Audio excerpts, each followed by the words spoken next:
देखो केतु ये भी है कि हमारे ऋषि मुनियों ने जिन्होंने ज्योतिष लिखा है, ठीक है, उन्होंने अपने इंट्यूशन से इस चीज़ को लिखा था ना, राइट।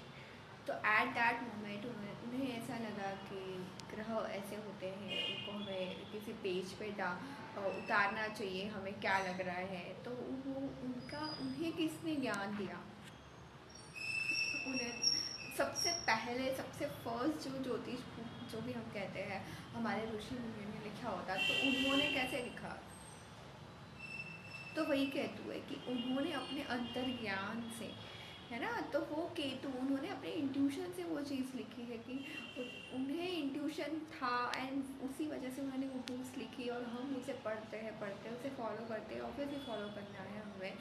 पर हम उसी तरह जो उनका केतु था वो बहुत स्ट्रॉन्ग है होगा, या फिर प्योर होगा, ऑब्वियसली वो इतने सालों पहले सतयुग की हम बात करते हैं ना, सतयुग में। बट हाँ, तो वो वहाँ पे जो केतु था वो सब स्ट्रॉन्ग होंगे जितने इम्प्योर होंगे। स्ट्रॉन्ग मतलब प्योर, इम्प्योरिटी हमारी कलयुग में आ जाती है, इम्प्योरिटी आती है, राइट।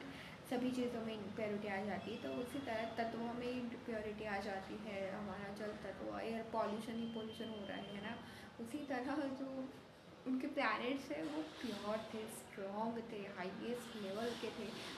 उसकी वजह से उन्होंने वो चीज़ें लिखी। But the real thing is what, it is Ketu, उनका intuition detachment, and not a मोह। मोह टू नॉट इवन मोह ऑफ ऐसी भी वैलिडेशन का मोह भी नहीं था उनको, है ना, सम्मान का मोह जो कैसे हम कहते हैं ना, कि वो भी नहीं, और वैलिडेशन का भी मोह नहीं कि ये हमको लगता है भाई, इट्स जस्ट अ बीइंग। अब उन्होंने वो लिख दिया, उसके बाद ऐसे भी तो हो सकता है ना कि कुछ लोग नहीं मानेंगे, हाँ नहीं मानते हैं, मुझे बहुत सारे बिलीव नहीं करते। तो वही केतु हम सभी को दिया गया है, हम सभी को दिया गया है। तो जैसे वहाँ पे प्रॉब्लम थी, वो उन्होंने उस सोल्यूशन के अपने अंतर्ज्ञान में जाके उसका सोल्यूशन, जो उन्हें फर्स्ट स्टेप जैसे जो दिखा उन्हें कि ये फॉलो करना चाहिए, by following their own Ketu और इंट्यूशन, उन्होंने वैसा किया होगा, राइट।